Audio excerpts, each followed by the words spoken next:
O que é teatro? Um espaço. Um homem que ocupa este espaço. Outro homem que o observa. E entre ambos, a consciência de uma cumplicidade que os instantes seguintes poderão até atenuar, fazer esquecer, talvez acentuar. O primeiro sozinho. Ou acompanhado. Mostra um personagem. Ou um comportamento deste personagem numa determinada situação, através de palavras ou gestos. Talvez através da imobilidade e do silêncio. Enquanto que o segundo, sozinho, ou acompanhado, sabe que tem diante de si uma reprodução falsa ou fiel, improvisada ou previamente ensaiada de acontecimentos que imitam ou reconstituem imagens da fantasia ou da realidade. O primeiro, ou os primeiros, são movidos por um impulso criativo que incorpora emoção e razão. Num ato de desenfreada ou controlada entrega. Celebrando um ritual quase místico de epidérmica necessidade. Ou exercendo a rigorosa tarefa de uma profissão complexa e densa. Enquanto o segundo, ou os segundos, assistem passivamente. Ou ativamente, entorpecidos por uma magia que os envolve numa cerimônia que faz fugir da própria realidade para um mergulho num universo de encantamento. Ou mentira e ilusão.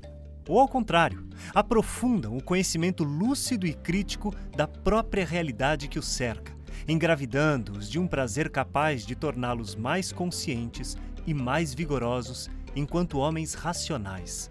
Homens dotados da possibilidade de agir e dominar as forças da natureza e da sociedade, transformando a relação entre os homens na necessária urgência de construir democracia e liberdade. Bom, a história do teatro na cidade de São Paulo, como não poderia deixar de ser, não é? Está intimamente ligada à história da própria cidade. Uma vez que o teatro, para além de uma manifestação artística e cultural, é também uma forma de expressão social e política do ser humano, enquanto indivíduo e enquanto coletividade, não é? Ah, aqui tem muita história, né? Eu ouço muita história. Levando, trazendo passageiro, a gente ouve muita coisa. Não é à toa que aqui chama Centro Histórico, né? Você sabe, né? Aqui é o Centro Histórico. Agora, antes mesmo da invasão colonialista, as comunidades indígenas no Brasil já se utilizavam do teatro de forma ritualística. Através do quê? Através da utilização de máscaras, pinturas corporais, cânticos, danças, para, através da representação, celebrar o quê? Celebrar suas vitórias, agradecer aos deuses por uma boa caça, não é? Ou transmitir a sua própria mitologia, não é? Um exemplo são o quê? Os povos ticunas. Os povos ticunas possuem uma cultura riquíssima e até hoje mantêm as suas tradições preservadas através de sua arte, não é? Agora, a história de São Paulo começa com a fundação do povoado de São Paulo de Piratininga, em 25 de janeiro de 1554, dia consagrado a quem? Apóstolo Paulo, por isso São Paulo de Piratininga. Quando um grupo de 12 padres jesuítas resolveram se fixar no alto de uma colina, para ficar ali protegidos, entre os rios Tamanduateí e Anhangabaú, ou seria Anhangabaú e Tamanduateí. Bom, enfim. Constroem ali uma cabaninha rústica, 90 metros quadrados, cabaninha pequena, e realizam a primeira missa, fundando o Real Colégio de São Paulo de Piratininga. Sempre fazemos excursões com os alunos aqui para o pátio do colégio. Aqui, nesse cenário histórico, eles podem imaginar como se deu a missão dos jesuítas. Explicamos a eles que para levar as passagens bíblicas aos indígenas, o padre José de Anchieta teve a ideia de criar os autos. Os autos é uma das formas mais populares do antigo teatro português.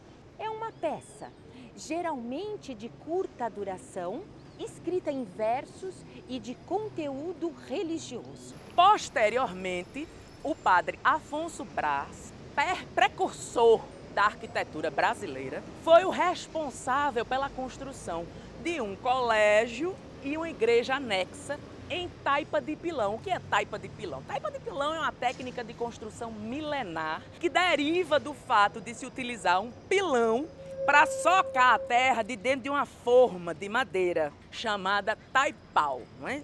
Socavam ali e construíam os tijolos. Passa amanhã você me dá. Beleza. Taipa de pilão? Opa, tenho sim. Esse aqui, descafeinado. Hã? Jesuíta? Ixi, tem um monte aqui. Só você passar aqui à tarde, você encontra um monte. Começou aqui também? Aqui? Não foi na Sé, não? Menino, eu não sei nem como é que eles se falavam, então, porque jesuíta não sabe falar tuiuiu, tititi, guaraná, índio não fala português. É igual aqui. Pintou um gringo, coffee, cake, milk. A gente vai se virando como dá, né? Pelo menos umas palavrinhas a gente sabe. Começou aqui? O teatro começou aqui? Não foi a Fernandona? Menino, que ponto legal que eu tenho. Poxa, me sinto honrada. Quer um café? Muito bem. Os padres jesuítas pertenciam à Companhia de Jesus. Dá para falar Jesus, né? Companhia de Jesus. Uma ordem religiosa católica que tinha como objetivo a pregação do evangelho pelo mundo baseada no quê? No ensino da catequese, apropriando-se da arte como estratégia educacional. Não, entrar ali eu nunca entrei não. Mas já trouxe muita gente aqui. Não, então, eu sei que outro dia o rapaz que trabalha com turismo aqui, o Altão, ele falou isso. Ele falou que aqui tudo começou com o teatro, rapaz. História impressionante, impressionante. Mas não é assim, esse teatro que a gente leva o passageiro hoje pra ver, tipo, o teatro musical, né? Você sabe aqui, né? Subindo a Brigadeira aqui tem o teatro musical. Não, eles estavam só usando o teatro para contar as histórias dele. Para passar as histórias da Bíblia. Igual na igreja que eu frequento. Lá também, lá a gente usa o teatro, todo ano tem teatro para contar as histórias. E o padre lá, ele falou que tem teatro na igreja, ó, é muito tempo já. E eu não duvido, viu? Duvido não. Padre José de Anchieta, no século XVI, ele escreveu muitos autos, como, por exemplo, o Auto da Festa de São Lourenço. Como que ele fazia? Ele pedia para que os jesuítas, né, eles encenassem os autos e os índios assistiam. Em seguida, eles pediam para os índios reproduzirem a encenação. Já naquela época, poderíamos, né, perceber como o teatro era uma importante, uma eficaz ferramenta educacional e pedagógica. Porque não há quem não aprenda com esse negócio de teatro, cara. É muito potente, ele segura a sua atenção, é muito forte, muito forte. Aí você veja, né? Por exemplo, quando tem uma ditadura, quem que eles pegam primeiro? Os artistas, né? José de Anchieta não escrevia peças de teatro com objetivos estéticos, arte pela arte, não. O seu teatro tinha objetivos e finalidades exclusivamente educativas. E com isso, os padres tematizavam o cotidiano indígena, inserindo o quê? Inserindo censura através do quê? Da moral e dos bons costumes europeus cristãos. Nas cenas, adaptava-se a vida selvagem para uma vida mais civilizada, não é? Criticando assuntos como o quê? Como bigamia, sodomia, nudez, alcoolismo, entre outros, não é? Agora, os recursos estéticos empregados por Anchieta, como, por exemplo, sermões em meio à cena, aquela cena de bofetadas, as mortes, a mistura de culturas, os hibridismos ou os sincretismos, estavam todos a serviço da pedagogia.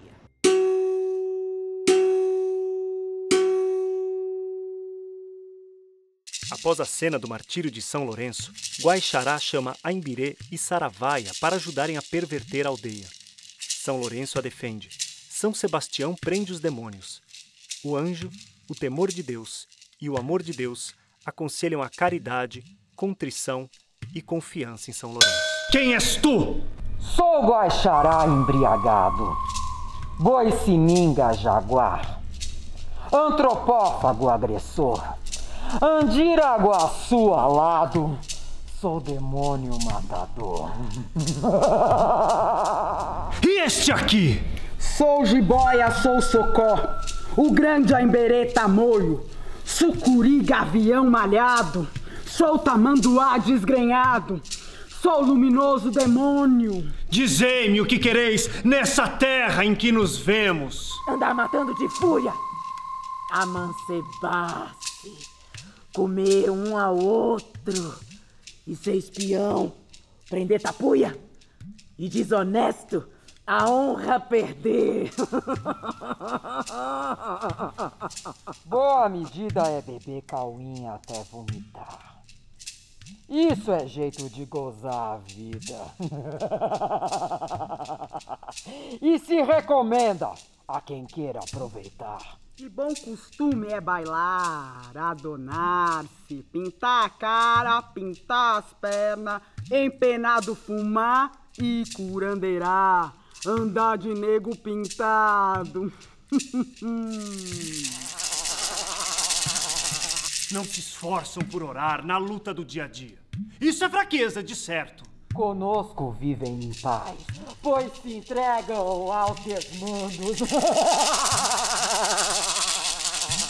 Uns aos outros se pervertem, convosco colaborando. E nem sequer raciocinam.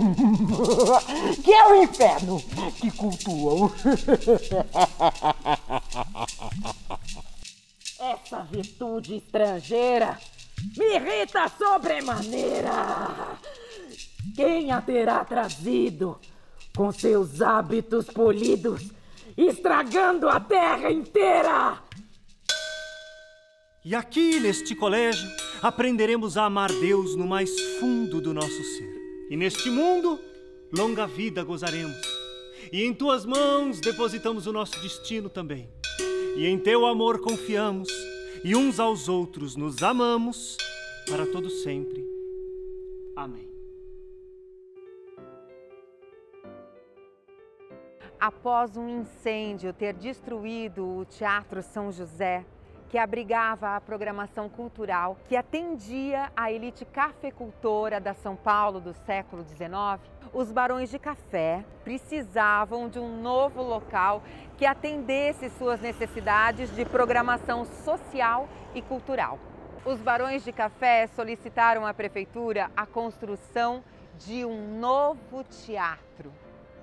E a prefeitura disse que não tinha recursos para isso. Claro que a elite paulistana, não é? A elite cafeicultora de São Paulo contribuiu muito para a construção desse nosso teatro municipal, não é? Porque você imagine, naquele tempo, com o Teatro São José, as cinzas, nós tendo que nos deslocar de navio até a cidade de Paris para assistir a um único espetáculo, não tinha o menor cabimento, né? E o que nós íamos fazer nesta cidade? Foi maravilhoso. Gastamos os tubos, mas eu acho que ficou bonzinho, né? Os barões iniciaram então uma negociação com a prefeitura para financiar a construção do novo teatro, em troca de alguns benefícios. Iniciaram discutindo isenção fiscal. Primeiro 5 anos, 10, que eu sei que eles chegaram a 50 anos de isenção de impostos para quem financiasse a construção do novo teatro. Então chamaram o arquiteto Ramos de Azevedo, que já havia construído muitos edifícios emblemáticos em São Paulo. A charmosa Casa das Rosas, a Pinacoteca, o Mercado Municipal. Aí, aqui é o epicentro da arte verdadeiramente brasileira, saca?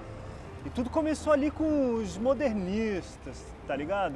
Que a galera ali do Oswald de Andrade, Mário de Andrade, Tarsila do Amaral, Nita Malfatti, Vitor Brecheret. Essa galera mesmo que estava inquieta, assim, investigando o que é uma arte verdadeiramente brasileira, saca? Aí eles criaram assim um movimento antropofágico, tá ligado? Assim, você pega aquela cultura de fora, estrangeira, e aí você trabalha ela assim com todas as suas referências, mexe com todo o seu trabalho, toda a sua arte e devolve assim uma arte verdadeiramente brasileira, saca? Tipo, eles não queriam assim mais uma cópia dos estilos europeus, tá ligado? Apesar que o Teatro Municipal é uma cópia da Ópera de Paris, né? A influência foi completamente da Ópera de Paris.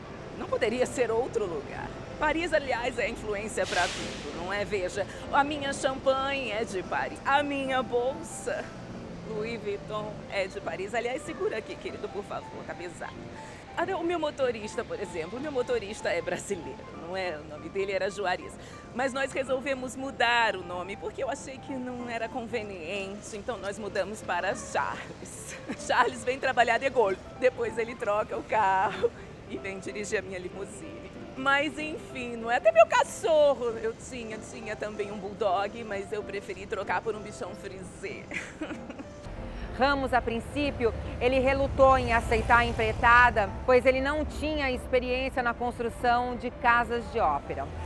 Formou então uma equipe capacitada para o trabalho, liderada por Cláudio Rossi e Domisiano Rossi, que apesar do mesmo sobrenome não eram parentes. O teatro inaugurou em 12 de setembro de 1911 com a peça Hamlet. Pô, aí o que deixou os caras malucos mesmo, velho, foi a notícia de que o teatro ia ser inaugurado com Hamlet, velho, de Shakespeare, tá ligado? Pô, como é que um teatro no Brasil não vai ser inaugurado com uma obra brasileira, velho? Aí os caras se aproveitaram assim no atraso do cara que ia cantar o Hamlet, que tava vindo de outro lugar. Eles aproveitaram e montaram o Guarani, do Carlos Gomes. Brasileiro, saca? Hamlet é uma das obras mais famosas do mundo. Uma das mais estudadas, não apenas em artes, mas também em psicologia e antropologia, por abordar fortemente o tema da loucura. Já veja vocês que loucura. Deixa eu falar um pouquinho sobre a arquitetura. A arquitetura do Teatro Municipal, ela é de palco italiano, com plateia em formato elisabetano, sabe, como uma ferradura. Os lugares mais cobiçados eram os balcões laterais, que ficavam de lado para o palco, mas de frente para a plateia, entende? O grande desejo não era ver a peça, mas ser visto pelos frequentadores. Havia ainda os camarotes de proscênio. Ficavam em cima do palco, nas laterais. Lugar de tão grande destaque, um lugar que tinha mais destaque que a própria peça que estava sendo encenada. Vejam vocês que loucura, até onde vai a vaidade do ser humano. Como se sabe, Hamlet é o príncipe da Dinamarca, que vê o fantasma do próprio pai, que revela que a sua morte não foi por uma picada de cobra. Desconfiado, Hamlet começa a se fazer de louco para investigar essa história. E aí vale lembrar, né, uma das imagens mais emblemáticas dessa obra é a cena do cemitério com a caveira na mão. E tem também o solilóquio, né, que vocês devem saber. Ser ou não ser, eis a questão. É essa a questão. Shakespeare nos mostra com uma sabedoria, né, com a sabedoria do teatro, como representar a vida. Com isso, né, o que vem com isso? É o surgimento do psicodrama, percebe? É por isso que a gente se identifica quando a gente vê uma peça, por exemplo, né? A gente se identifica com os conflitos humanos ali presentes, não é mesmo? Faço terapia já há 20 anos. São 20 anos em processo terapêutico. Eu comecei a terapia fazendo terapia freudiana, psicanálise, não é? Depois eu evoluí para Jung. Posteriormente eu fui trabalhar uma coisa mais existencialista. E no momento, não é? No momento, eu estou trabalhando com constelação familiar. E na constelação familiar, eu finalmente consegui resolver as minhas questões maternas. Mas eu não posso falar sobre isso. Olha, por gentileza, nós encerramos, hein? Nós encerramos. Mas voltando a Hamlet, para desmascarar o tio, começa a se comportar de forma estranha. E aí ele aproveita a passagem de uma trupe de atores. Opa, ele tá com a faca e o queijo na mão, não é mesmo? Ele chama esses atores então e tem uma conversada. Olha, a cena é a seguinte: um tio que mata o rei para pegar o trono e ele casa com a rainha. Pois é, ele queria justamente ver a reação do tio com essa cena, que é verídica, que ele acredita, né? Hamlet acredita que isso. E aí ele teria a confissão do crime. Então, meus amigos, é importante também a gente se olhar em cena, né? Por isso que existe o teatro. E Shakespeare, Hamlet fizeram isso brilhantemente, né?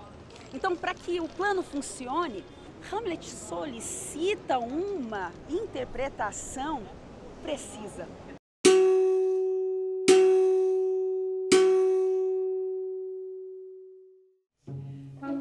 Tenha a bondade de dizer aquele trecho como eu ensinei, com naturalidade. Ah! Se encheres a boca, como costumam fazer muitos dos nossos atores, preferir a ver os meus versos recitados pelo pregoeiro público. Não te ponhas a cerrar o ar com as mãos dessa maneira? Ser temperado nos gestos, porque até mesmo na tempestade, direi melhor.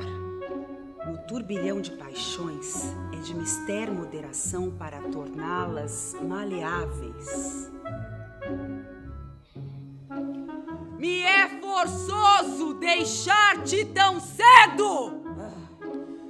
Dói-me até o fundo da alma ver um latagão de cabeleira reduzir em frangalhos a uma paixão, em verdadeiros trapos, e trovejar nos ouvidos dos assistentes, que em sua maioria só apreciam barulho e pantomima sem significado. Também não precisa ser mole demais. Que a descrição te sirva de guia. Acomoda o gesto à palavra e a palavra ao gesto, tendo sempre em mira não ultrapassar a modéstia da natureza, pois o exagero é contrário aos propósitos da representação, cuja finalidade sempre foi e continuará sendo como que apresentar um espelho à natureza, mostrar a virtude às suas feições, a ignomínia à sua imagem, e ao corpo e idade do tempo a impressão de sua forma. O exagero ou descuido no ato de representar podem causar riso aos ignorantes e enfado às pessoas judiciosas, cuja censura deve pesar mais em tua apreciação do que os aplausos de quantos enchem o teatro.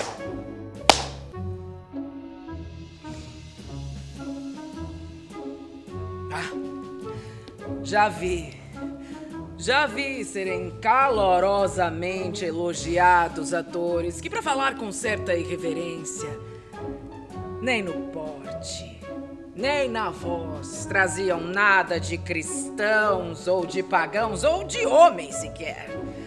E que de tal forma rugiam e pavoneavam-se que eu ficava a imaginar terem sido criados por algum aprendiz da natureza. E pessimamente criados. Tão abominável era a maneira por que imitavam a humanidade.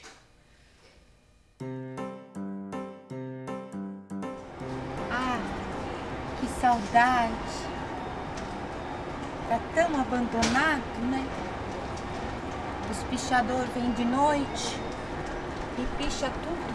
Tanta história, muita história. Eu trabalhei aqui de bilheteira. Eu recepcionava muitos artistas. Tinha espetáculo de terça a domingo. O teatro não parava, estava sempre lotado. O Franco Zampari, um industrial, ele era um italiano, sabe? E ele reformou este prédio para fazer aqui o Teatro Brasileiro de Comédia.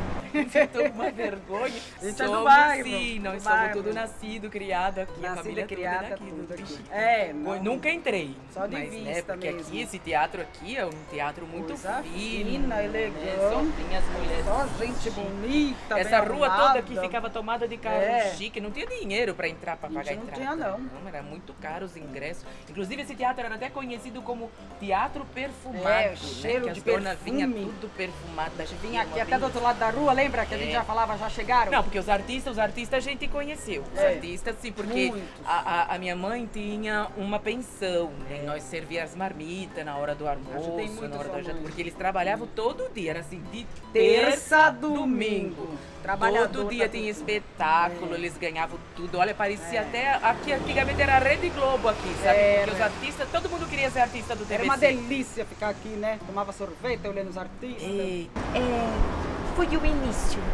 o início da profissionalização do teatro na cidade de São Paulo.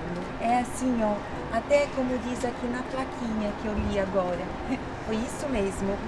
E eles contratavam os artistas, sabe? Isso era muito bom, porque os artistas tinham trabalho. Muitos trabalhavam, como já disse, de terça a domingo. Olha, o Frank Zampari, ele investiu muito aqui no TBC para transformar mesmo o Teatro Brasileiro de Comédia numa companhia do teatro, entende?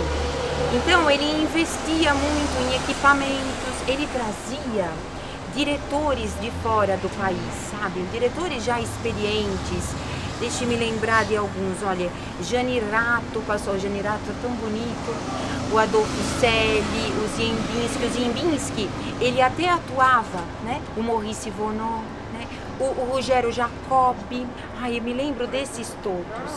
Muito bom, mas os artistas, os atores eram brasileiros, que isso era importante, porque os artistas, a partir daquele momento, passaram a ser contratados, sabe? E ter um trabalho digno, né? Que o TBC dava para eles. Era muito bom. Aquele lá, Paulo Altran tinha, quem mais tinha? Fernanda Montenegro. Quem mais que tinha? Fernando Tônia Carreiro. Fernando Torres, marido da Fernanda. Deus. Aquele do teatro que tem nome lá na frente, o Sérgio Cardoso. Saudades, Sérgio Cardoso.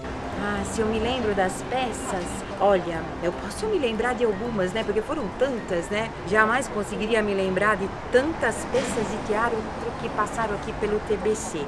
Mas eu me lembro de alguns dramaturgos muito importantes. Olha, o Tennessee Williams, por exemplo, olha, peça dele, A Margem da Vida, Gata em Teto de Zinco Quente, essa foi encenada aqui. Quem mais? O Sartre com Entre Quatro Paredes. Aí tinha também os clássicos, né? Sófocles com Antígone, lindíssimo, muito bonito. Quem mais que eu me lembro? O Pirandello, como é que esqueço do Pirandello? Que peça que era? 6 personagens à procura de um autor. Essa eu assisti, porque tem os dias da minha folga, né? Porque eu não trabalhava de terça a domingo, né? Às vezes eu trocava também com outro bilheteiro, que era um rapaz, e aí eu podia assistir a peça. E mas eu não posso esquecer também dos dramaturgos brasileiros, porque era um incentivo também para a dramaturgia daqui, né? Dos dramaturgos da cidade de São Paulo. Então, olha, deixa eu ver, O Pagador de Promessa, eu vi aqui do Dias Gomes, né? Pedreira das Almas, do Jorge Andrade, né? Dramaturgos maravilhosos que depois se tornaram consagrados, né? Para a história do teatro aqui na cidade. Quem mais? Cleidiácolis, Lídia Liz, Cacilda Becker, hein? Que mulher. Cacilda Becker, Raul Cortez, lembraram? Meu Deus. Esse era perfumado também, lembra? Era perfumado. Perfumado, coisa boa. Tudo educado, gente tão educada. Toda educada, né? Olhava pra gente, né? Mas o que ocorre é que lá pelos idos de 69 houve uma tragédia, né? Uma tragédia. Tinha uma peça que estava sendo encenada aqui no TBC, uma peça muito famosa de um autor chamado Samuel Beckett. E esta peça, trabalhavam neste elenco a Cacilda Becker e o Valmor Chagas. É uma peça do chamado Teatro do Absurdo, que se tratava de 2 personagens, o Estragon e o Vladimir, Didi e Gogô, onde eles passam a peça inteira a esperar Godot. Godot é a própria espera, Godot pode vir a ser Deus.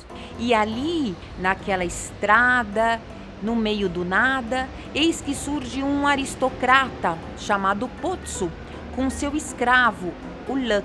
O encontro desses 4 seres que vão discutir questões sobre a existência humana. E lá, da passagem do primeiro para o segundo ato, a Cacilda Becker, ela teve um AVC, sabe, tadinha? Passou mal. E aí ela foi levada para o hospital de figurino e tudo. E ficou lá internada mais ou menos por uns 40 dias e veio a falecer. E foi muito triste, foi uma grande perda, porque a Cacilda Becker, ela atuou em muitos espetáculos aqui no TBC e era uma grande atriz, além de ser uma mulher muito bonita. lembra? Ah. Tinha os cabelos brancos. Nem me fez fale, aquelas novelas. nem me fale de Ai, aquela novela que ele usava assim, uns ternos, aqueles cabelos brancos que brilhavam. Meu Deus do céu, como é que era o nome dele? Valmor Matilde, Chagas. Valmor Chagas. Valmor Chagas, você querendo pegar a barriga Ai, aqui dele, que saudade lembra? de Valmor Chagas. Você sabe que ele gostava de comer minhas pratinhas. Sei. Vocês ficavam muito de conversinha aqui, eu ficava bem Mas sem graça. Se ele me desse bola, até que casava com ele. Eu queria muito. Você queria pegar barriga, não pegou barriga Ai, naquela que época. saudade que eu tenho do TBC. Era tava lindo demais, funcionando. gente. Oi, quê? Godon? Godon? Sei não, moço, sei não. Tô aqui, mas não vi. Ele vem aí? É que é dele. Ah, não. Sei. Ele vem hoje. Ele vem hoje? Ele vem de casa de quê? De ônibus? Táxi?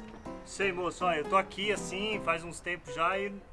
Mas se ele aparecer, se eu ficar aí, assim que se ele aparecer eu aviso, eu dou um salve. Godot? Sei não, moço. Nunca nem vi. Nunca nem sei.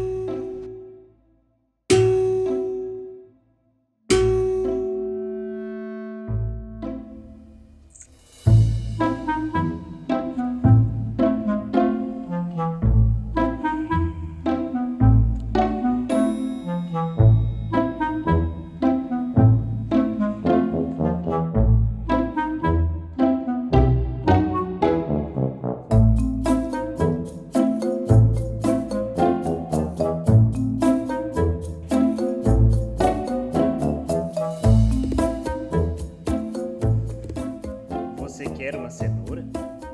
É tudo que tem? Não. Eu devo ter uns nabos também. Ah, então me dê a cenoura.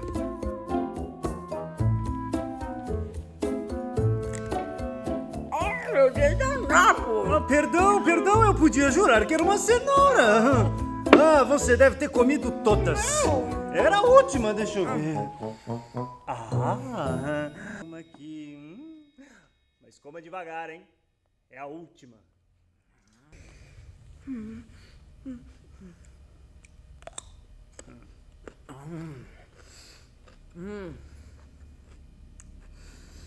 Não, eu te fiz uma pergunta.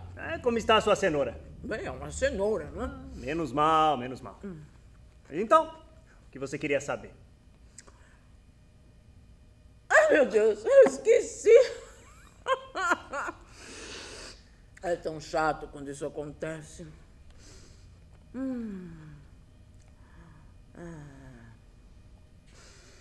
Jamais me esquecerei do sabor desta cenoura. Ah, lembrei! Ah, pois então... eu não consigo entender uma palavra do que você diz.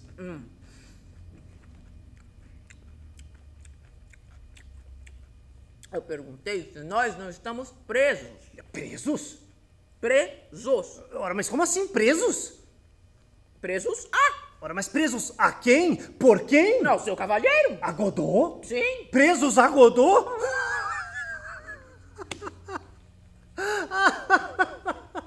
Ora, que isso? Imagina! É claro que não! Por enquanto. Então é esse o nome dele? Godot? Eu acho que sim.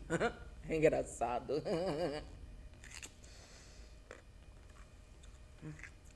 Curioso. Quanto mais se come, pior fica. Ah, pois comigo é justamente o oposto. Explique-se melhor. Eu vou me acostumando à merda à medida que sigo em frente.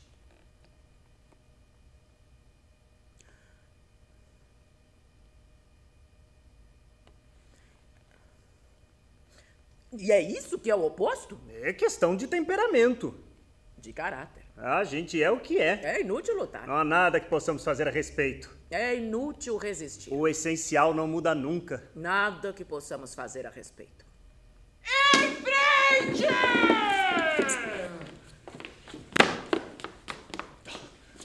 Fique onde está. Me deixe! Fique. Cuidado! Ele costuma ser malvado com estranhos. É ele? É ele? Quem? O Godot? Sim. Eu me apresento. Posso. De jeito nenhum. Por um acaso, o senhor não seria o senhor Godot, senhor? Eu sou Pozzo. Pozzo? Este nome não lhe diz nada? Eu lhes pergunto. Esse nome não lhe diz nada? Boltz? É Bozo? Boltz. Não é Bozo. Boltz. Pozzo! Bozo. Boltz. Certa vez eu conheci uma família Gozo. A mãe tinha uma cabeleira assim, mas não. Com certeza não, senhor. Nós não somos dessas bandas. Vocês são seres humanos? Até onde posso ver? Da mesma espécie que eu. Da mesma espécie que Pozzo. Feitos à imagem e semelhança de Deus. Olha, senhora, por gentileza. E veja bem, não é? Quem é Godot? Godot? Você pensou que eu fosse Godot. Ora, que isso, senhor? Imagina, senhor. É claro que não, senhor. Quem é ele? Ora, ele é um tipo de conhecido, não é mesmo? Não é nada do tipo, nós nem o conhecemos. Nós nem o conhecemos muito bem, mas mesmo assim... Se nós o encontrássemos, nós nem o reconheceríamos. Você pensou que eu fosse ele. Veja bem, é que... Sabe como é, não é? A neblina, o cansaço, a espera, a fome, não é? Vocês estão esperando por ele. Olha, nós não intencionamos nenhum mal. Exatamente, não mal nenhum. Aqui... A estrada é para todos. Concordamos com o senhor. É uma desgraça, né? Mas aí estão vocês. Não há nada que possamos fazer a respeito. Cavalheiros, não falemos mais sobre isso. De pé, porco! Toda vez que ele cai, ele pega no sono. De pé, suíno! Pare! Volte! Vire-se! Cavalheiros, eu estou muito feliz por tê-los encontrado. Sim, sinceramente feliz. Mais perto, porco. Mais perto. A estrada é longa demais quando se viaja sozinho por... deixe-me ver. Por aqui. 6 horas sem encontrar viva alma. Porco! Casaco! Chicote. Um toque de outono no ar desta tarde. Chicote! Cavalheiros, eu não posso passar muito tempo distante da companhia dos meus semelhantes. Mesmo quando essa semelhança não é assim tão perfeita, não é? Por esta razão, eu proponho passar algumas horas na companhia dos senhores, antes de seguir viagem. Sexta.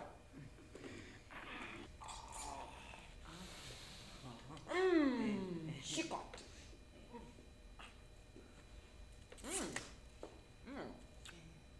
O ar fresco, ele estimula o apetite indevido. Vou guardar para mais tarde. Com licença. Sexta!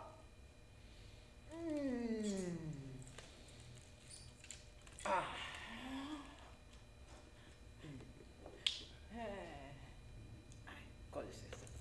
Ele fede. Veja que perfume. Brindemos, não? Há dias felizes.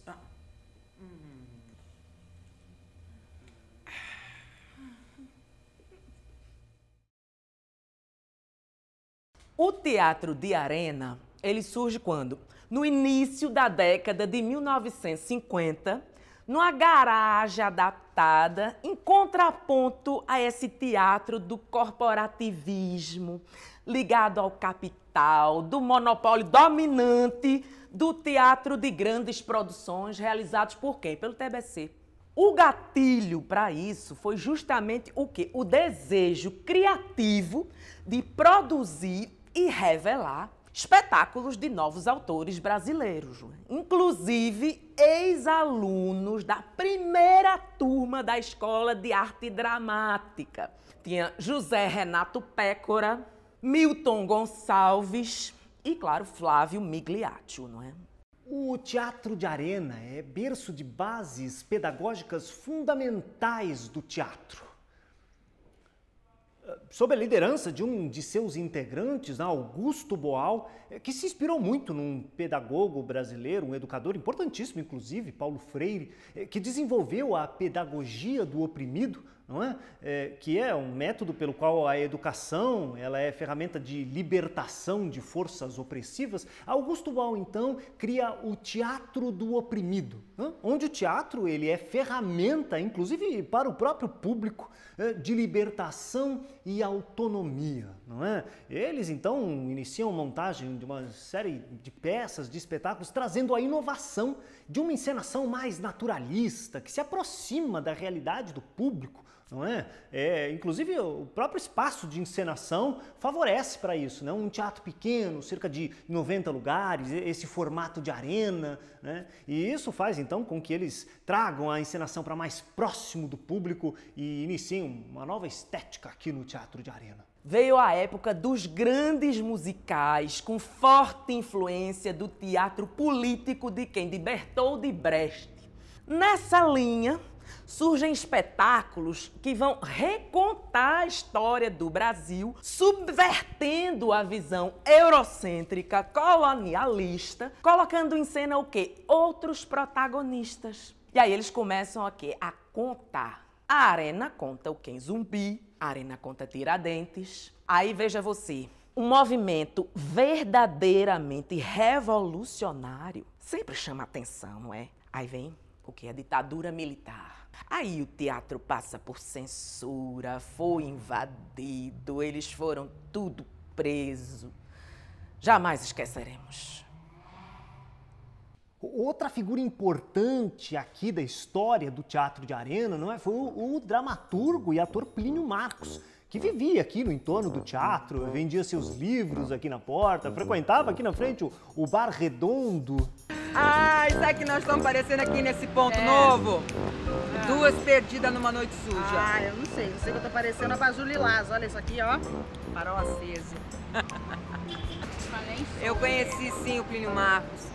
Isso aqui, ele frequentava aqui o centro da cidade, né, os teatros, os restaurantes, ele vendia uns livros. Uma vez ele me encontrou, né, olhou bem na minha cara e falou assim, compra um livro meu aí, ó, você tem cara de subversiva. Nossa, isso é legal? Subversiva? É legal, não é xingamento não, é uma coisa quando uma pessoa assim, sei lá, dá uma ordem, um papo reto, aí você diz assim, não vai ser nada disso, eu vou fazer do meu jeito, entendeu? Tipo carta na mesa, né? Vamos botar a carta na mesa. Isso aí. Sim, Plínio Marcos, apesar de não ser um educador formal, teve uma importância pedagógica fundamental para o teatro no sentido mais dramatúrgico, né? Foi o primeiro a colocar em cena personagens marginalizados da sociedade, né? Moradores de rua, prostitutas, traficantes, gigolôs. Então, tecnicamente falando, a gente começa a trabalhar depois que as máquinas param, né? Agora ainda tá muito cedo, a gente ainda vai, né, comer alguma coisa, né? Colocar maquiagem, ainda precisa passar no banco 24 horas. Tem que ficar ligada. Tem muito cara folgado, a cidade não para, ela só cresce, de cima sobe, de baixo só desce. Isso aí é subversivo, isso aí. Tá vendo? E aí, meu chapa, quando é assim, ó, navalha na carne mesmo. Não pode brincar, não. Eu te contei um lance que aconteceu, desculpa aí, que me lembrei agora. Sabe aquele cara, aquele anão? Tá grande? Pois é, ele mesmo. Foi assassinado. Menina! Um preju. Cara, ele fechava tantos pacotes, né? Sim. Cobrava sempre meio dele. Que Deus o tenha. Sim, dessa forma ele contextualizava e debatia as origens e as causas das desigualdades da sociedade que vivemos. Temas importantes faziam parte de suas obras, né, como a AIDS, o aborto, tabus para a época, tabus até hoje, não é? Sim, Plínio Marcos atuou como administrador aqui do Teatro de Arena e diversas montagens suas foram feitas aqui. Ele fez uma leitura de Navalha na Carne, que estava passando pela censura da ditadura militar, não é? Ele também fez uma montagem em 65 de Reportagem de um Tempo Mau e em 66 de Dois Perdidos numa Noite Suja. Se não me engano, a partir de 84, ele começa a fazer uma série de palestras, shows, como ele chamava, em diversas escolas e teatros, onde ele refletia e criticava valores e comportamentos da sociedade da época, né? Bom, como homenagem a este personagem importante do teatro paulistano, a bilheteria aqui do Teatro de Arena chama-se Bilheteria Plínio Marcos. Plínio Marcos, nossa, Virgínia. Eu não sei, eu nunca fiz. Faz tempo que eu não leio alguma coisa, né? Desde eu lia quando Sabrina, né? Eu era mais... Eu posso, mas se eu puder pegar meu óculos... Vamos dar uma ensaiada, bater um pouco. Eu não enxergo direito mais. Enxerga sim. Vamos bater um pouco aí. Bater uma bola. A gente dá uma ensaiadinha. No entanto, as despesas do teatro eram altíssimas e eles estavam quase fechando as portas quando um dos integrantes do grupo escreveu uma obra que colocou o Teatro de Arena na cena teatral nacional. Era Gianfrancesco, é italiano, né? É Gianfrancesco Guarnieri. Guarnieri, sim. E o texto era: eles não usam black tie. O sucesso. O sucesso foi tanto e eles ficaram anos em cartaz, viajaram o Brasil todo e a obra, inclusive, virou filme. Eu vou botar meu óculos, não repara que tá quebrado, viu? Faz tempo que eu não uso. Eu amo os atores nas suas alucinantes variações de humor, nas suas crises de euforia ou depressão.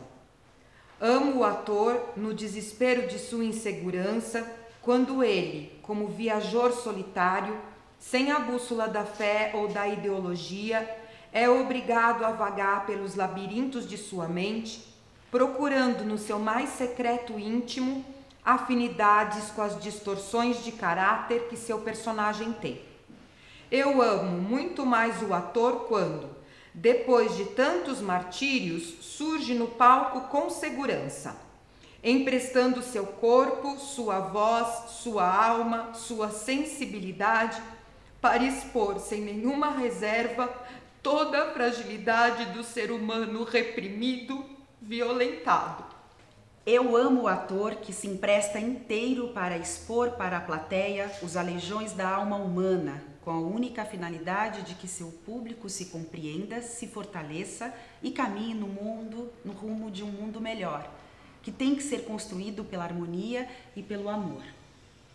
Eu amo os atores que sabem que a única recompensa que podem ter não é o dinheiro, não são os aplausos. É a esperança de poder rir todos os risos e chorar todos os prantos. Eu amo os atores que sabem que no palco cada palavra e cada gesto são efêmeros e que nada registra nem documenta sua grandeza. Amo os atores e por eles amo o teatro. E sei que é por eles que o teatro é eterno e que jamais será superado por qualquer arte que tenha que se valer da técnica mecânica. Nossa, Pamela Patrícia, você lê bonito. Eu fiquei nervosa, não sabia. Olha, a gente também é atriz, né? A gente é atriz no palco da vida, né? Apresentar o personagem que a gente representa não é fácil, não. Nem um pouco. Somos grandes. Eles não usam black tie, debruça-se sobre os conflitos, as contradições e os anseios da classe trabalhadora no final dos anos 1970, na crise final da ditadura militar. O texto adota o quê? Ele adota uma narrativa realista que situa em polos antagônicos a esperança na ação coletiva e a aposta nas saídas individuais como alternativas de vida para os trabalhadores. atores, não é? Ele gira em torno de quê? Em torno do conflito entre o pai sindicalista, né? O personagem se chama Otávio, inclusive no filme ele foi feito pelo próprio Guarnieri, e o filho alienado, né? O personagem do filho é o Tião, foi feito pelo aquele rapaz que era casado com aquela moça bonita dos olhos verdes, como era o nome dele? Assim, Carlos Alberto Richelli. No filme ele faz o Tião. E aí constrói-se então a trama que reflete justamente os efeitos da luta pela sobrevivência no seio de uma família operária.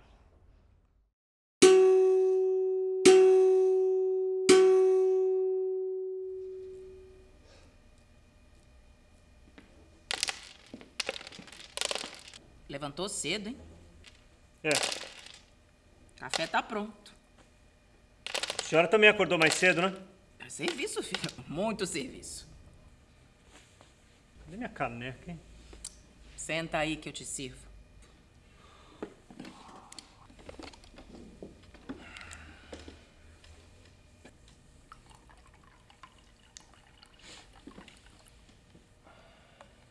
Pau não tem.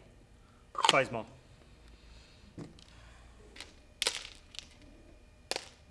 Tu não dormiu quase nada essa noite?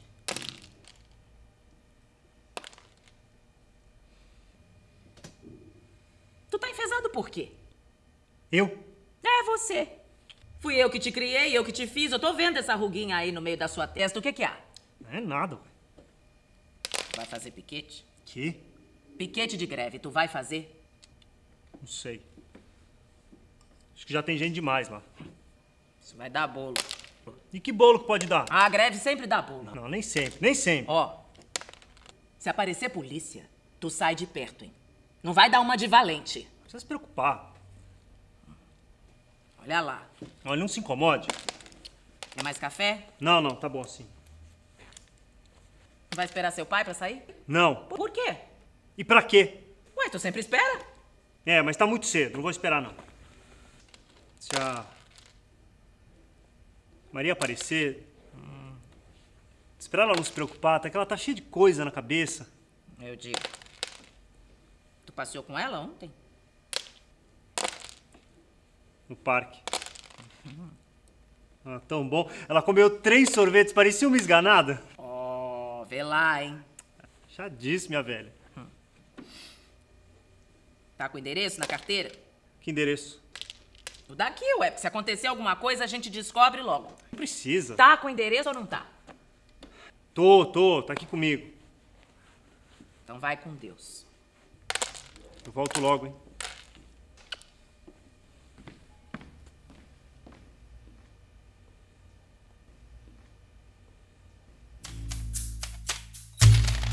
O Oficina Usina Usona nasce no contexto embrionário do movimento tropicalista da década de 50, 60, no qual José Celso fazia parte, com fundamental importância e que se inicia com os modernistas por através do movimento antropofágico, como bem sabemos. Neste sentido, suscita-lhe o desejo de trazer à tona questões igualmente fundamentais e culmina com a escolha da obra O Rei da Vela para inaugurar o teatro. Eu conheço, claro, eu moro aqui em Xiga já há bastante tempo. Eu frequento o Rei da Vela, por exemplo. Eu assisti em 2017 a apresentação que foi feita em comemoração aos 50 anos. Belíssima, com Renato Borges e Celso juntos em cena. Silvia Prado, pra mim a maior atriz do Brasil, sou fãzaço, nossa, eu vi muita coisa. E Cacilda, vocês estão perguntando pra pessoa certa. Eu acompanhei a oficina, eu vi a montagem do Hamlet, eu vi um ensaio aberto do Hamlet no Sesc Pompeia, com 7 horas de duração. Tinha 2 intervalos, até distribuição de sanduíche, assim, entre um intervalo e outro. Eu vi Mistérios Gozosos, eu vi As Bacantes, eu vi Boca de Ouro, eu vi Os Sertões. Nossa, coisa mais linda, Os Sertões. Porque é dividido em 3 partes, né? Então, sim, porque na verdade são 5, porque a luta e o homem tem a parte 1 e a parte 2, E tem também a terra, né? Então são 5 partes. Eu vi tudo. Pra vocês terem uma ideia, eu vi tudo. Conheço. Não conheço. Eu conheço.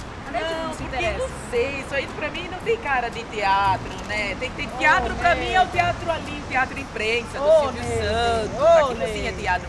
Isso aí não parece que é uma garagem, isso aí. Garagem nada, é um teatrão gostoso. Tem até uma árvore dentro Tem, do teatrão negócio. gostoso, uma sombra gostosa. Essa arquitetura aqui, se eu não me engano, é da Lina Bobatti, a mesma que fez o Sesc Pompeia, que eu acabei de citar, uma arquiteta super importante. E ela criou uma arquitetura que é a expressão do movimento antropofágico. Como eu ia dizendo, ó, essa porta aqui, né, quando a Lina Bobatti pensou a arquitetura do teatro, essa porta aqui é a boca, né? É a expressão do movimento antropofágico. Aqui é a boca, essa passarela, esse corredor é a língua, né, por onde a gente se alimenta, né, das culturas todas, digere tudo isso. E lá no fundo, né, onde sai para aquela área aberta, onde muitas vezes os atores também convidam a gente para ir lá para fora, dar a volta pelo estacionamento, terminar o espetáculo na rua, ali é a bunda, né, a bunda por onde sai, né, e esse alimento, né, artístico que foi digerido. E é uma experiência porque o espaço cênico ele é todo ocupado pela encenação, né? Não tem uma encenação feita no palco, né? A encenação é feita no corredor, nas escadas, na arquibancada. E eu gosto de sentar aqui perto, por quê? Porque os espetáculos eles são interativos, né? Tem também o alçapão. O alçapão fica um pouquinho mais lá para baixo. Ele foi, olha, eu participei nos Sertões da feitura desse alçapão, desse lugar subterrâneo, porque nos Sertões era utilizado, né? A gente tinha terra em cena. Porque é isso, né? Tem um jardim ali, tem árvore, tem música ao vivo. Eu sou fã, gente, eu tô muito exaltada, porque tem música ao vivo. Então, tudo é uma experiência mais ampla. E aí, quando eu tô sentada, uma vez eu fiquei sentada aqui, né? E aí, o que aconteceu? Um ator pegou e me trouxe pra cena. Aí eu participei de uma ciranda junto com eles, eu cantei. Então, parece que você é ator da oficina. E isso que é legal, e é assim que eu me sinto. Se eu não tivesse outra profissão, se eu pudesse escolher, né? Eu seria atriz da oficina. Se o Zé me chamar, Zé me chama. Já assisti muitas coisas aí. Neide, eu falei pra você daquele homem lá. Que homem? Aquele que fez um filme com 2 mulheres. Que tinha aquela casa, que ficava naquele canto, que tinha aquela moça. Tinha aquela. Que comia flor. Tem aquele outro que namorou lá, Vera Fischer na novela. Gianecchini. Primeira vez. Você tá brincando. Gianecchini. Você tá brincando que Gianecchini veio aqui. Gianecchini, Gianecchini me dá uns calores. Aquela que foi na tua cantina. Quem? Ed Fraser. A Ed? A Ed era tão minha freguesa. Marília Pera também. Marieta Severo. Você tá brincando que esse povo todo vem aqui? Você não foi assistir? Chamei no dia, você não veio? Eu não sei, porque eu tô preocupada porque é o seguinte, né? Porque eu tenho assim, sabe? Eu tenho um bico de papagaio que não permite que eu sente assim em qualquer lugar. Tem que ser um negócio confortável pra eu sentar. E disseram que aí fica tudo empoleirado. Não fica empoleirado nada, Neide. Depois você pode até participar da peça, dar uma dançada. Eu vou participar. Eu vou mesmo. Tá gostoso. Uma cena gostosa. Vou nada. Eu vou mesmo. Mas assim, se for pra ver Gianecchini, eu vejo. Ele não tá mais aí, né, Neide? São outros atores também, né, Neide? Mas vem aí dar uma dançada gostosa. Veja, o Rei da Vela traz o contexto de um agiota inescrupuloso, Abelardo I, o Rei da Vela. Com negócios diversificados, sua especialidade são empréstimos. Aproveitando-se de uma crise econômica que assola o país, Abelardo empresta dinheiro e cobra juros escorchantes. Sua caracterização como Rei da Vela é extremamente irônica e significativa. Ele fabrica e vende velas, já que as empresas elétricas fecharam com a crise. Ele também acaba se aproximando de uma elite cafeeira em decadência, num contexto inclusive de invasão do imperialismo americano no cenário local.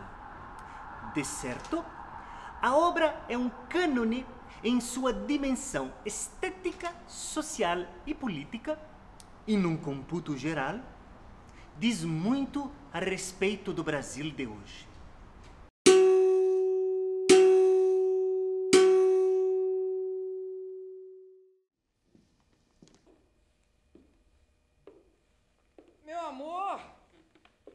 meio do expediente? Nosso casamento é um negócio. Por isso vieste de Marlene. Mas não é um negócio como este que você faz com esse bando de desesperados que saiu daqui vociferando. Há muitos ainda lá fora. Mulheres idosas, moças, italianos, turcos, russos de prestação, uma fauna de hospício. Ingratos. Matei-lhes a fome.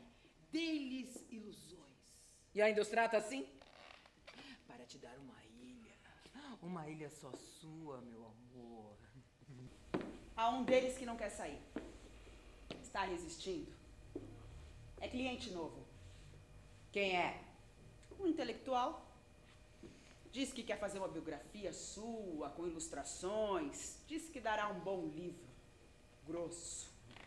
Quero vê-lo. Mande-o entrar. Ó, livro grosso.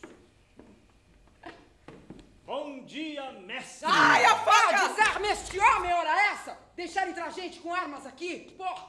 Que isso? É uma faca inofensiva, de pau! Confesse. Confesse que o senhor planejou um atentado. Confesse. Em absoluto, por que o senhor está me tomando? É uma faca de pau, não mata! Está cheia de sangue.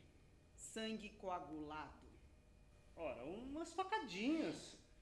Para comer. A crise é que obriga. Mas não sou nenhum gangster, não. Sou biógrafo. Vivo da minha pena. Não tenho mais idade para cultivar o romance, a poesia. O teatro nacional virou um teatro de tese. E eu confesso minha ignorância, hein? Não entendo nada de política e nem quero entender. É um revoltado? Não. Já fui no colégio. Hoje sou um quase conservador. O que me falta é convicção. Tem veleidades sociais? Quero dizer, bolchevistas? Não. Olha, tenho até nojo de gente baixa, gente de trabalho. Não vai comigo. Ah, muito bem. Gente que cheira mal. Também. Não lhes dão sabão para se lavar. Não lhes dão nem pão. Que dirá sabonete? Ei, não se incomode. Ele é socialista também, mas moderado. E de faca também. Mas me diga, meu amigo, que gênero literário cultivas? Os grandes homens. Eu pretendo fazer como Ludwig, escrever as grandes vidas. Não há mais nobre missão sobre o planeta. Os heróis da época. É, mas pode ser também extremamente perigoso. Imagine se em suas biografias o senhor resolve exaltar heróis populares, inimigos da sociedade. Imagine o senhor escrever sobre a revolta dos marinheiros, colocando em relevo a vida de João Cândido, por exemplo, ou de algum comunista morto num comício. Não há perigo, a polícia me perseguiria. É um intelectual policiado? Eu procuro manter uma atitude discreta e moderada. Já publicou alguma coisa? Já! Um livrinho. A Vida de Estácio de Sá. Não foi grande coisa, mas eu tô preparando outro, vai ser melhor. A Vida de Carlos Magno. Não, de Pascoal Carlos Magno. Coisinha inofensiva. Então seus livros podem ser lidos por moças? De certo. Eu pretendo ser um deli social, entendeu? É, perfeitamente. Uma literatura bestificante. Iludindo as coitadinhas sobre a vida. Transferindo as soluções da vida para as soluções no livro, no teatro. A Freud explica. Ora, por favor, Freud é subversivo. Só um bocadinho. Mas olha que se não fosse ele, nós estávamos muito mais desmascarados. Ele ignora a luta de classes, ou finge ignorar, que já é uma grande coisa. Distrai muito quando se é emancipada. Eu prefiro as vidas. Não pratica a literatura de ficção? No Brasil? Isso não dá em nada. É, a de fricção é que rende. É preciso ser assim, meu amigo. Imagine se vocês intelectuais fossem independentes, né? Seria o dilúvio, a subversão total. O dinheiro só é útil nas mãos dos que não têm talento. Os artistas, escritores, precisam ser mantidos na mais pura e permanente miséria. para servirem de bons lacaios, obedientes e prestimosos. Essa é vossa função social. Faz versos? Quando preciso. Quadrinhas, acrósticos, sonetos, reclames. Futuristas? Não, senhora. Já fui futurista. Cheguei a acreditar na independência. Ah, mas foi uma tragédia. Passaram a me tratar de maluca, me olhar de esguelha, não me receber mais. No jornal também não pagavam por conta da crise. Tive que viver de bicos. Tenho 3 filhos, senhor. As crianças choravam em casa. Ah, reneguei tudo. Ranjei aquele objeto ali, ó, e fiquei passadista. E qual a sua cor política nesses agitados dias de debate social? Eu tenho posição intermediária, neutra. Não me meto. Pô, neutra. Ninguém é neutro nos dias de hoje.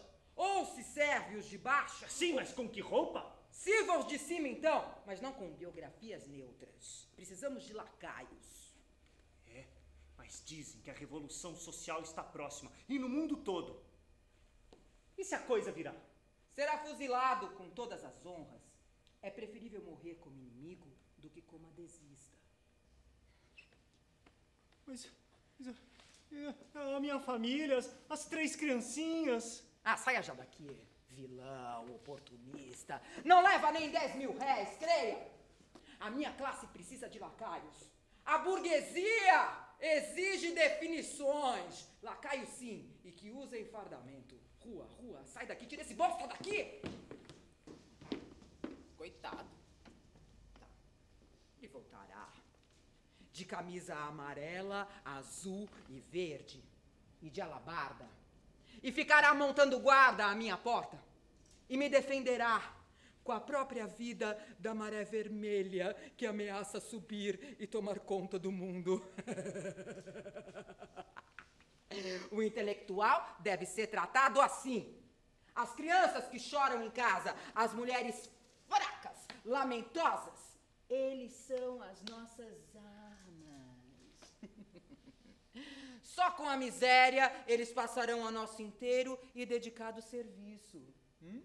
E nós teremos louvores. Ai, queria tanto cantar uma musiquinha agora. E nós teremos louvores. Sabe uma, bem? Sabe? Uma musiquinha. Palmas e garantias. Eles defenderão as minhas posições e a tua ilha, meu amor. Uma ilha brasileira. Tô quase não querendo.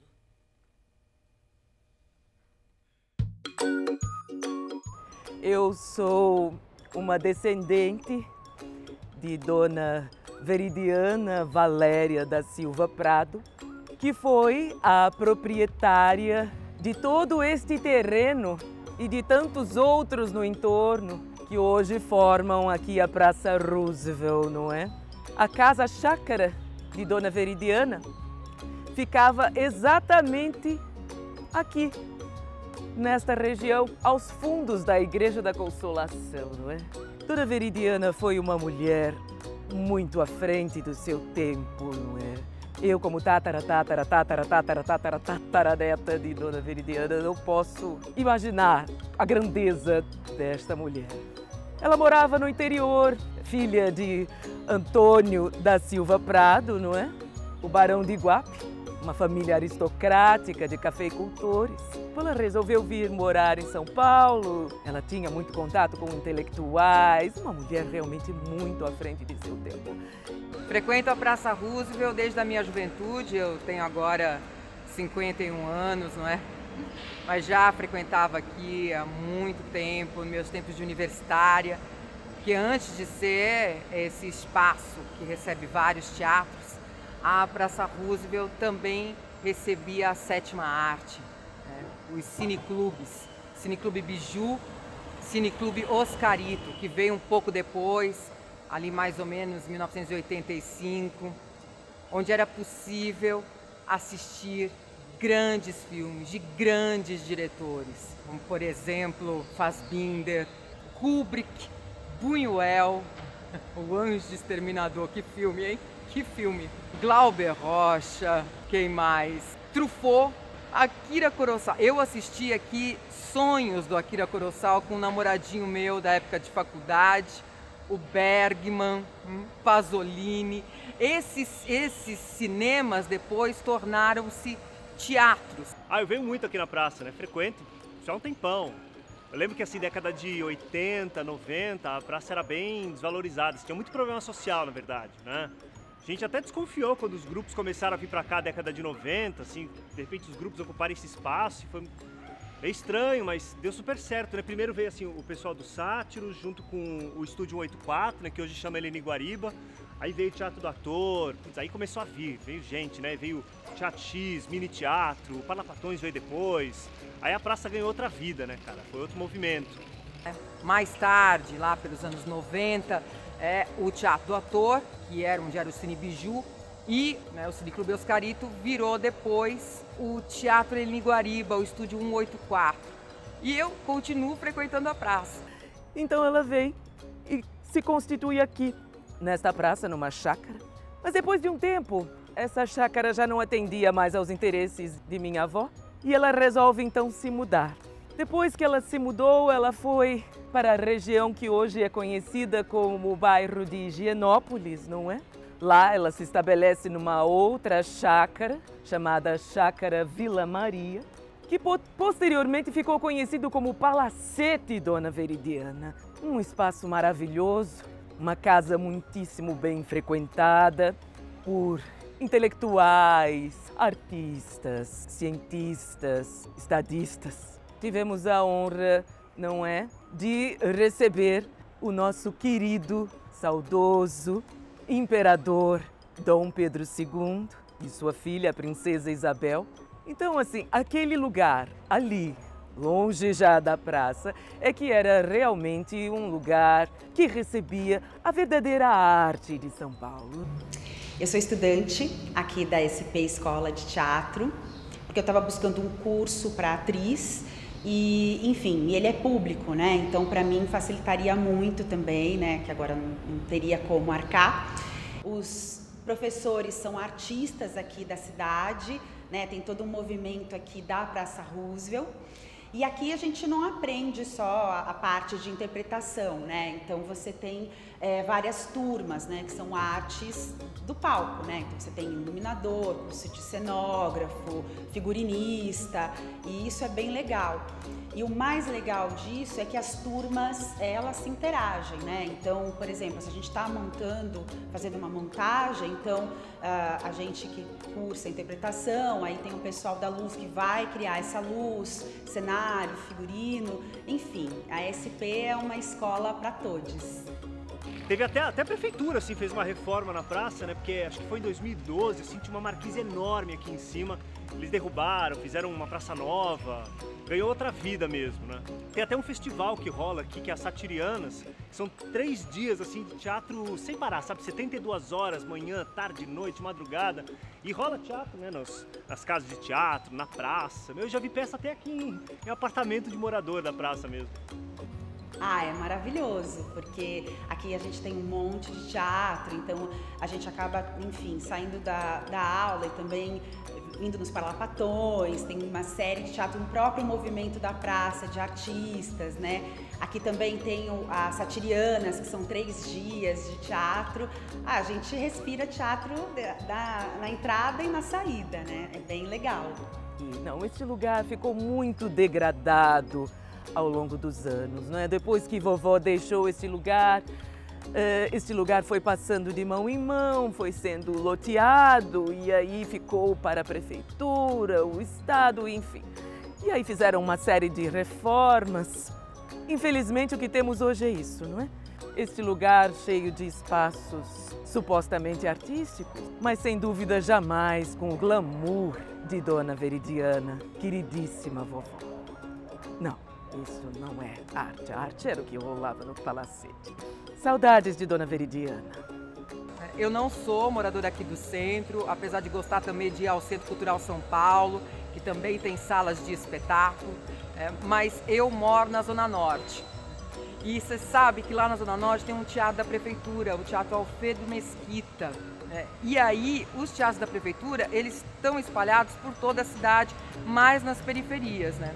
Eu já fui ao Martins Pena, já fui ao Teatro Arthur Azevedo lá na Moca. O Martins Pena fica na Penha, Paulo Eiró em Santo Amaro. Tem o Cacilda Becker também lá na Lapa. Então é um menu cultural que nós, como moradores da cidade, usando, né, o transporte público, o ônibus, o metrô, a gente pode frequentar e ter uma vida cultural muito acessível.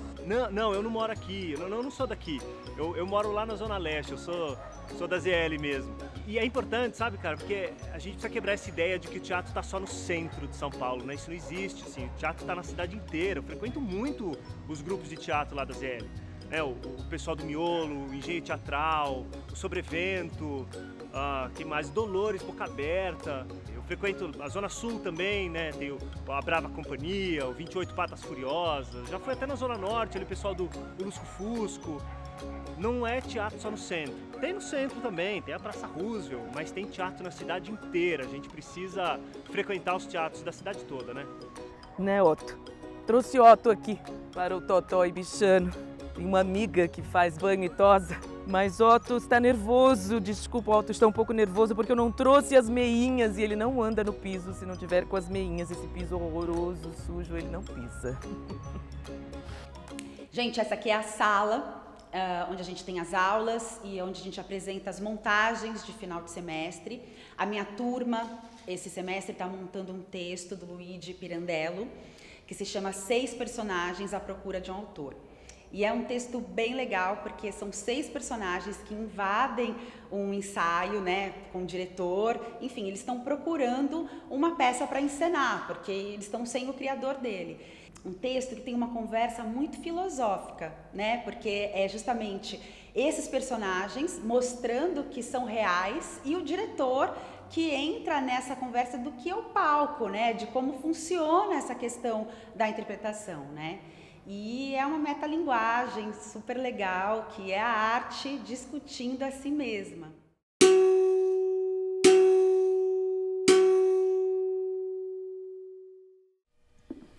Ah, maldita hora que resolvi vir para esse paizinho de mer.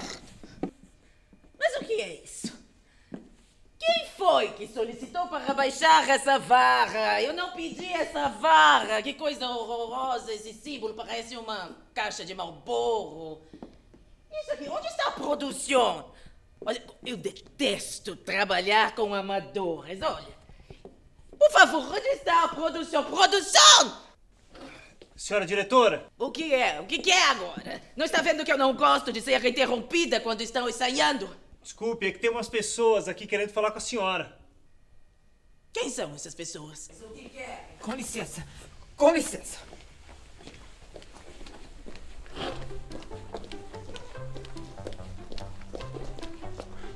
Somos personagens e estamos aqui à procura de um autor. Autor? Mas que autor?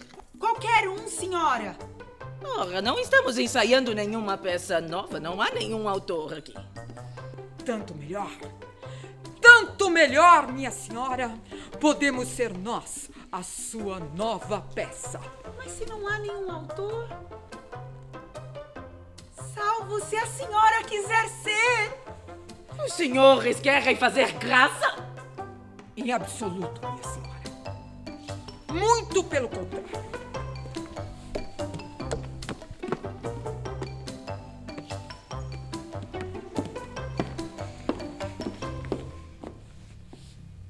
E trazemos-lhes um drama doloroso. E faremos a sua fortuna. Ora, façam-me o favor de ir embora, porque não tenho tempo a perder com loucos. A senhora sabe que a vida é cheia de infinitos absurdos, aos quais, descaradamente, nem ao menos tem a necessidade de parecer verossímeis. E sabe por quê, minha senhora? Porque esses absurdos são verdadeiros. Mas que diabos o senhor está dizendo?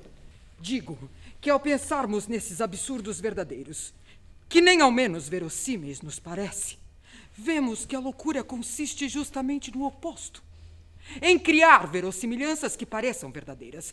E esta loucura, permita-me que lhe observe, É a única razão de ser da profissão dos senhores.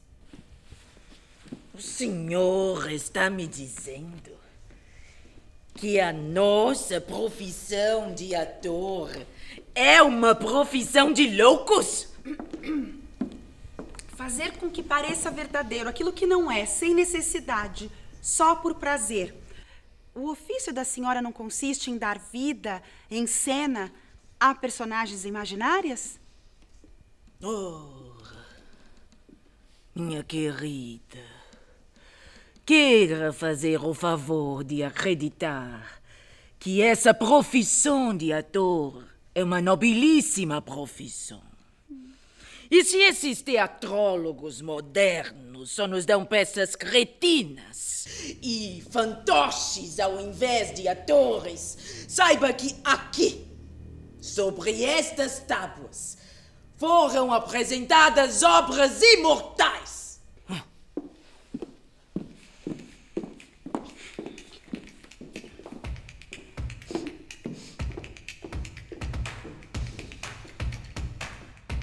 Toda vez que se inaugura um palco, os deuses do teatro ficam contentes e festejam. Não porque ganharam um novo templo.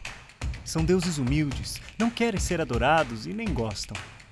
Mas porque sabem que assim os homens ao redor serão mais felizes. Terão ali a oportunidade rara de assistir à própria grandeza, de ver espelhada ali a sua própria grandeza. Ali serão vividas grandes amizades e amores. Ali todos trabalharão juntos, criando acontecimentos que jamais ocorreriam sem o palco. O palco sabe que não é apenas tábuas no chão. Sabe que é um gerador de significados. Ali é o lugar onde a imaginação ficará livre, sendo a imaginação o único campo onde um homem é realmente livre. Ali serão discutidos os problemas da comunidade, porque o palco sempre foi a melhor tribuna. Ali, homens diante de homens falarão de sua alma, discutirão e compartilharão alegrias e tristezas como se fossem um só. Trabalharão alegremente por um mundo melhor, mais solidário. Inaugurar um teatro é criar uma ilha de liberdade, de lucidez, de solidariedade. Nada une mais as pessoas do que o teatro. Não é apenas um local de diversão. É isso também, mas principalmente é um lugar de reflexão, de descoberta, da revolução e do encontro com o outro.